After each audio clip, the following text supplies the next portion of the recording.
Oh, hey. Yeah, I'm ready to train. Come on. No, I don't need to change. Yes, I have jeans on. No, I have a polo on. No, no hat. Oh, you don't get it. Come on, I'll show you.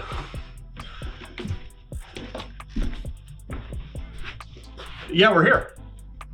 All right, a little confusing right now. Well, it's Coach John again, and we're gonna be doing something a little bit different, kind of fun. Today, we're looking at WinReality softball training. Let's get started.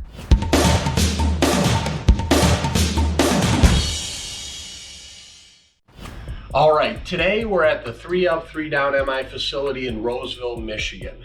And it's a lot of fun because they are one of the first facilities in Michigan to feature WinReality softball training.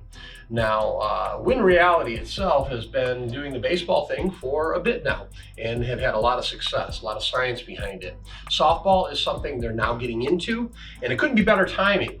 Why? Well, I think you know why. I think you've experienced the lack of abilities to train during COVID. We've all had to change things and make things normal that don't seem so normal. And as a result, with facility closures and hardworking athletes who really haven't been given an opportunity to work hard outside of isolation, don't have ways to do some of the training they want to, WinReality appears to offer an option for that. So I'm going to give you a straight up review of the software, of a little bit of the technology that goes along with the software, and let you make a decision whether it's really good for you personally, if it's something maybe as an instructor, or even a facility you'd like to train with as a whole, and see what works. So first, I think it's important that you understand what type of technology you're working with. What we've got here is the preferred method or the preferred technology and hardware to use with WinReality softball, and it's an Oculus Quest 2. It is the unit that works best with the WinReality software, and it's a total immersion software. So what happens here is, first, let's talk about the Oculus. It's a couple of controllers. They each go in a hand, and that controls your movements and how you select menus and different things you do. Now, the headset itself is actually fairly comfortable. It's got a little bit of weight to it, which I find to be kind of nice because it sits in place because of that weight. But I will tell you that you're going to have to make sure that you adjust the straps, because if it's a little high or a little low, it can get blurry. So it needs to be centered on your eyes, and it also gives you options within there to adjust the lenses to be centered as well. Having said that, once it's all tightened up, I think it's pretty comfortable. All right, it's something you wear, and you have a volume adjustment down here. So everything you do, you can see that you can turn the volume on and off. The on switch is right there for power. Okay, it has some sensors, and you can see the lens is right there.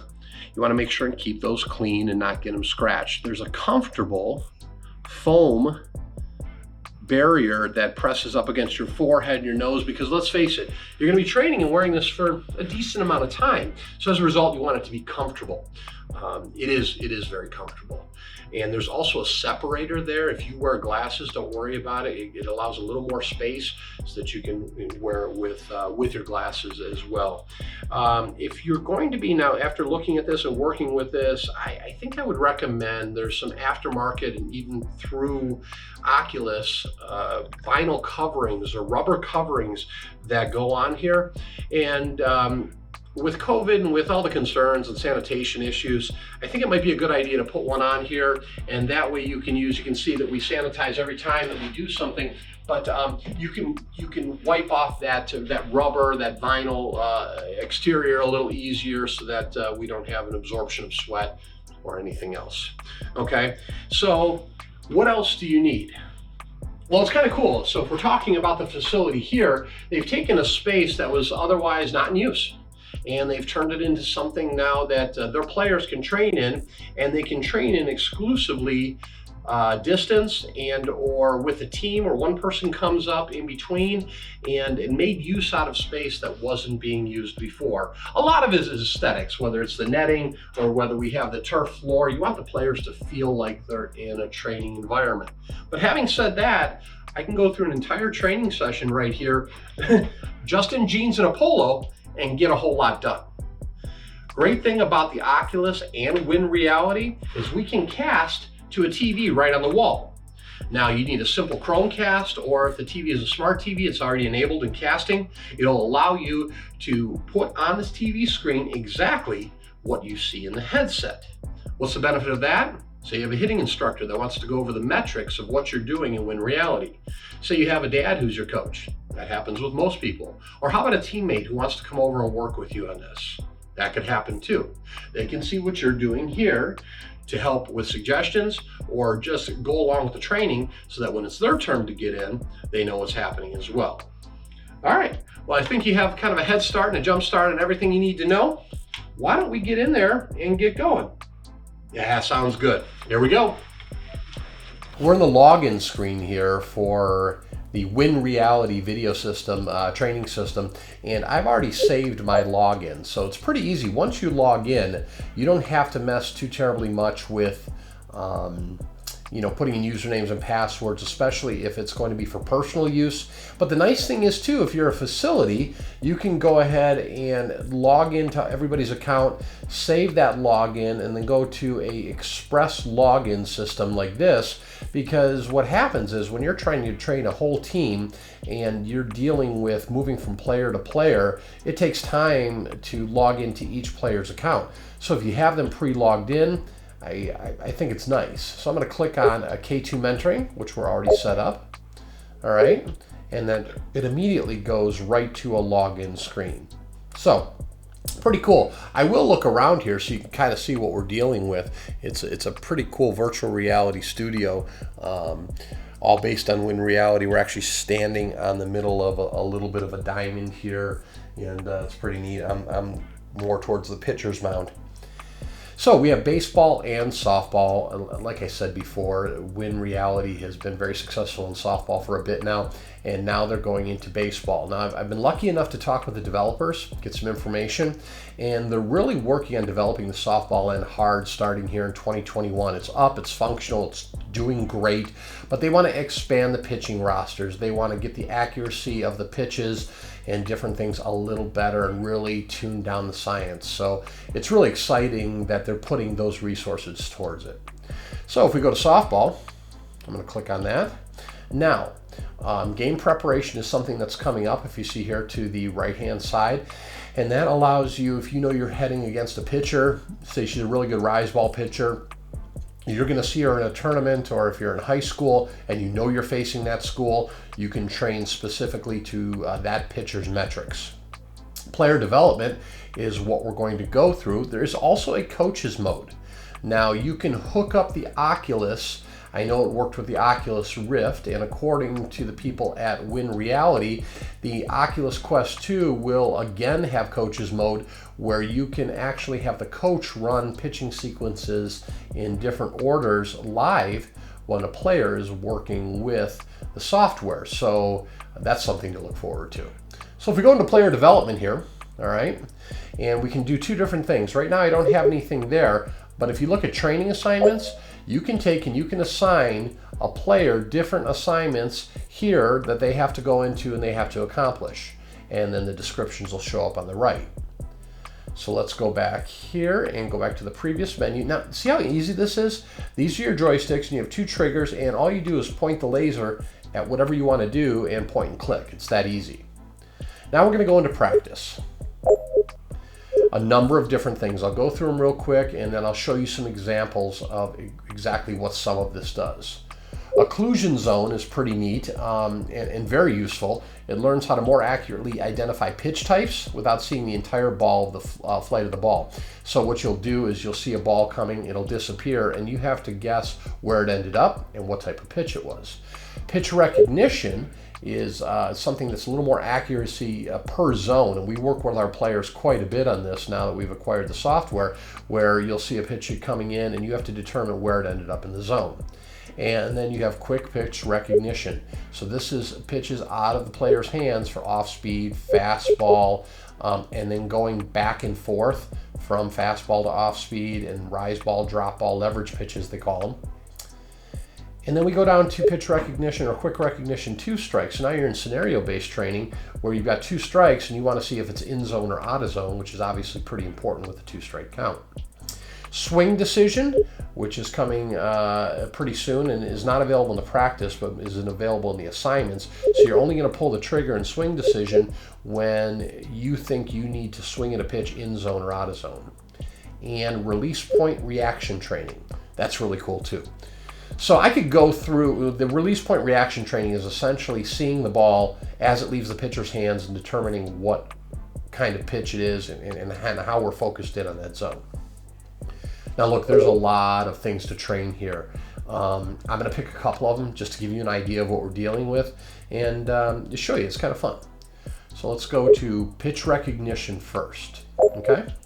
So pitch recognition isn't terribly hard, but it's really useful. You can also enable a silhouette if you notice right here, okay? So silhouette means that instead of seeing a pitcher on the mound, you're going to see a silhouette of a pitcher. It allows you to focus a little more on the actual ball itself in flight. I like the realism of a pitcher, but at younger ages, it might be something that's useful. So just confirm. Now we have to pick the level of pitcher that we're getting into right now. So you can see right here, we already have a college softball pitcher available to us. But if we click on other, we're looking at high school, pro, which is the top end, high speeds, and youth, which we can train our younger middle school players, even grade school players, which is nice. So let's just mess in the middle here with high school, okay? So right now, and again, I told you that Win is working to expand their variety of pitchers and what they have available to us, but there's still some really good options right here. Now, if I go to Sierra, for instance, these are the pitches that she throws. I'm going to keep this really simple right here and just going to select a fastball. What this means is she's going to just throw fastballs, okay, in this sequence. Can I confirm? Now here's another fun thing. You can go ahead and you can select where you want most of Sierra's pitches to go. So say you have a player that struggles with hitting the inside pitch, or more importantly, determining what is an inside pitch. So you can pitch inside pitches that are balls and strikes in the zone, and now that player is going to specifically see those types of things and decide whether that pitch itself is something that they're going to swing at or not swing at. You can do the same with outside pitches. Pretty easy. But I like to, at least initially, to get the players used to the training, select all. Now that takes you in the whole grid. That's strike zone, that's out of strike zone, that's high and tight, that's low and away. That's everything you could possibly see from a live pitcher. We'll confirm that. And we'll get ready to launch this particular drill. All right, so now we're loaded. And you can see, I'm going to take you around the field real quick, real slowly here. So if you look around, beautiful day. It's always a nice day at the winreality field. Bright and sunny, got green trees. We've got some stand-in menus here that serve a purpose, all right? But it's pretty neat. You have a broadcaster's booth there. It'd be kind of fun if they added audio commentary in the middle of your training. Might be distracting, but still a lot of fun. All right, so the first thing it does is instructs you what to do with this particular drill right there. After the pitch, select the end location of the pitch and the pitch type. Now we know already that we picked fastballs only for the sake of this drill, but I'll explain how that can deviate. If you look over to the left, you can see the pitcher name versus the actual player name. We haven't set that up, and you can turn on the video silhouette like we showed you earlier if we'd like. To the area over here, when we start accumulating stats, we'll start seeing pitch locations and where those pitch locations were. This is a timer and a total running clock at the time of day we were doing this. So if I hit continue, it's pitcher Sierra versus I. I'm going to hop in a batter's box here. Okay, good to go. And I hit continue. So if you look, I'm in a batter's box with a zone right behind. I hit continue, and I'm going to focus now on my pitcher.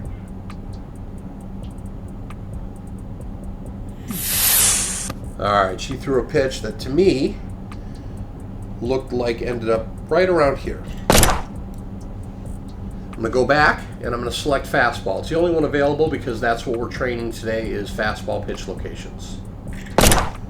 So, as soon as I selected fastball, we see the actual pitch that came through as opposed to where I said that I thought it ended up. It's not bad. The biggest problem is I said it just caught the strike zone and it is clearly a strike.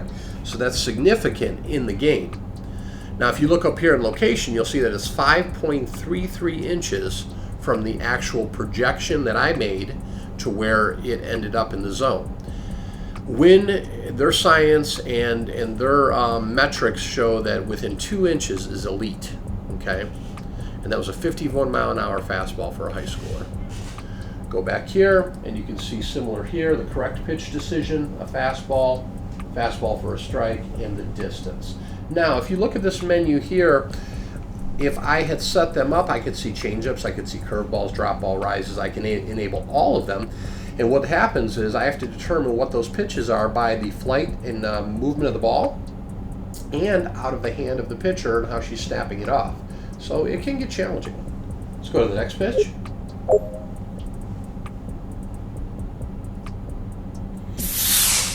All right, I think she came up in the zone on me on that one a little bit. So we're going to come up here, select where I thought that pitch ended up. We're going to go over to fastball. Yep. I'm pretty much on the mark. I mean, I'm 2.08, so I'm tracking right where they consider a very solid point of reference for identifying pitches. 51 miles an hour, all your statistics are here, and we'll go back and we'll try another pitch.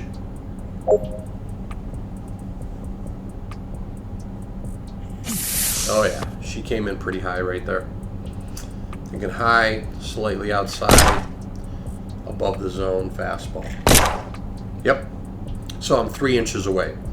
Again, you'll find, depending on the age and depending on how focused your player is, with the player on the mound and the presence of everything, you're going to find that this can vary from 8, 9, 10 inches when they start off, and you'll be amazed at how quickly it really does shrink down to an area where they seem more focused, and they really are more focused. So the value of this training is such that you can't necessarily recreate with live pitching. You can get a lot out of live pitching, but this is something you can specifically train weaknesses with, which is pretty neat. Now, if you're not familiar with virtual reality and you see that I move a little bit this way and you see those crosses and X's and everything, that means I've come a little bit too close to the boundary that I've set up of what's a safe area, but that's nothing to be worried about. So this is how the pitch recognition drill works. Lots of different options, lots of different customizations. Try not to move my headset around too much because I know that can be distracting, but it's really good. So next we're going to get into and show you another drill. All right, now we're back at the practice menu, and as you can see, we've got a number of different options. I'm going to take you through one more drill here, and this is one that I really enjoy for fine, detailed focus, and that's the release point reaction training. So if we click on that, you'll see we still have an option for the silhouette, which we know that I already prefer the live pitcher. We're going to confirm it, and we're going to pitch, let's just pick a college pitcher, see how I do. And you've got a number of different pitchers to choose from. How about Stacy? So the symbols here, you can pick any one of them. It's going to rotate through anyways, but I'll pick a yellow softball, okay? And what this does is it allows the player to see a specific color or to try to identify with that specific color. So it'll make more sense in a second. I'll confirm, and we will launch. All right, so what you're going to do is you're going to observe the matching symbol and pull the trigger only if it matches. So let me explain this. So we get back here in the batter's box, I'm nice and comfortable, and I hit continue, okay? I'm going up against pitcher Stacy. And to see, we're still in the same stadium, everything's the same, okay? As I'm looking around, we've got the silhouettes of what we're doing here with the different pitched balls. If I hit continue, it's going to tell me on my right here that I'm looking for a red fastball. Stacy's pitching to me. Wrong. I was too amped up. So what happened was Stacy didn't pitch a colored fastball at all. You can see there in the left-hand corner, she pitched a black ball, which is a nothing, and I actually clicked the trigger saying that it was a match. I called for a match on it if you look over here, okay? It was an incorrect decision, and it took me about a quarter of a second to make that decision. I was a little amped up and wasn't focused in a lot, paying attention to a lot of other stuff. So let's try another pitch here. So I'm looking for a red ball again, and I'm looking at Stacy's release point. All right, definitely saw a red ball there. Okay, so if I look over to the left again, we see the symbol to match and the symbol shown, so they matched. It was correct. And my reaction time, because I paid attention a little more, is a little higher, 0.31. That gave me a 75% efficiency. Not too bad. We're really shooting for 80 or above, which is not easy by any means, but you have to have something reasonable to shoot for in order to get better. Try another one. Looking for that red ball again. No. Not today, Stacy. Not today. All right. I called a no match. It was a no match. We'll try another pitch.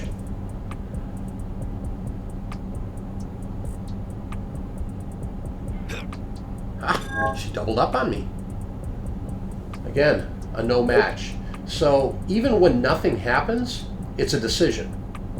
So it will not allow your player to go ahead and try to guess either. So I'm going to, on this next pitch, I'm going to take this yellow ball here and I'm going to click early. Okay. So it was incorrect. If you see that time out of the hand is 0.012, that's an unrealistic time. That means I just tried to time her pitch out of her hand and not really see what I was seeing. So if you get a correct match and you have a time that low, it's going to say player guessed, which means, you know, you got lucky. Another yellow ball. Let's see if we can match it up. All right. Definitely saw a yellow ball. Woo! That's pretty good. We've got a match there. We've got 0.237, so anything under a quarter second is a 100% efficiency. So I think I'm going to stop all in the head. That's pretty good. So that's pretty much what this drill is. Each session runs about 20 pitches. And I got to tell you, between this and everything else that winreality offers, and here's the thing, this is the beginning, which is really fun. They're just developing more accuracy, more science, and adding more things to this. I also just found out that later on this month, there's going to be some live hitting potentially added where you can put a sensor on your bat and swing against these pitchers. So I think we're probably going to do a follow-up video with that, and that's going to be kind of fun. Either way, this is everything in the unit itself. It's not anything close to all the different options and drills and everything you can do, but it's pretty darn cool. Hope you enjoyed it, and I will see you. Let me get some of this gear off and come back and talk to you a little bit. All right. Well, there you have it. There's a lot of stuff going on in here. It's pretty cool. And I have to say that is this going to relate or replace, I should say, regular training? No, but what it does is it supplements a lot of what we already know. Listen, coaches, trainers, you to me, some of the most difficult things we can do is get in the number of reps necessary for our kids to get better without all the logistical problems. So let's talk about tracking and focusing on the tracking of pitches and having kids see enough pitches, right? You have to get a pitcher, you have to get a catcher, and let's face it, that pitcher's going to get tired, and you're probably going to need another pitcher, and they have to warm up, and then you have to have a facility space for it. Now that's the best way to do it. I get it. Is this a really good way to do it for a couple of scientific reasons? Absolutely. Say you want to train low and inside. Now you've got a system that can put a low and inside ball all the time right there. You can train a girl's weakness. You can specify some things. And the science behind it shows that At 2 to 3 days after you train, it starts to settle in. It starts to really take hold. Now, this isn't me. You can go to the winreality website and see the science itself.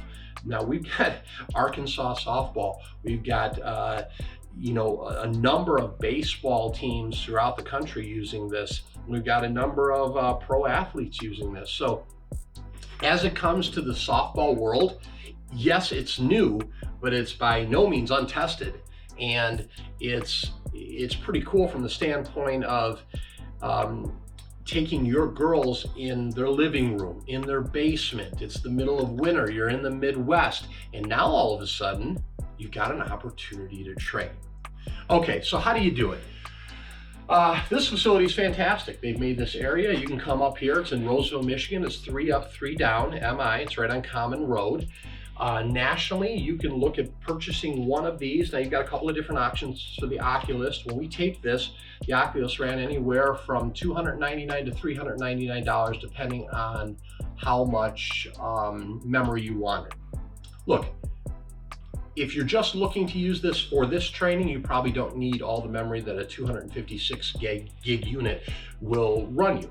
So you can save $100 there.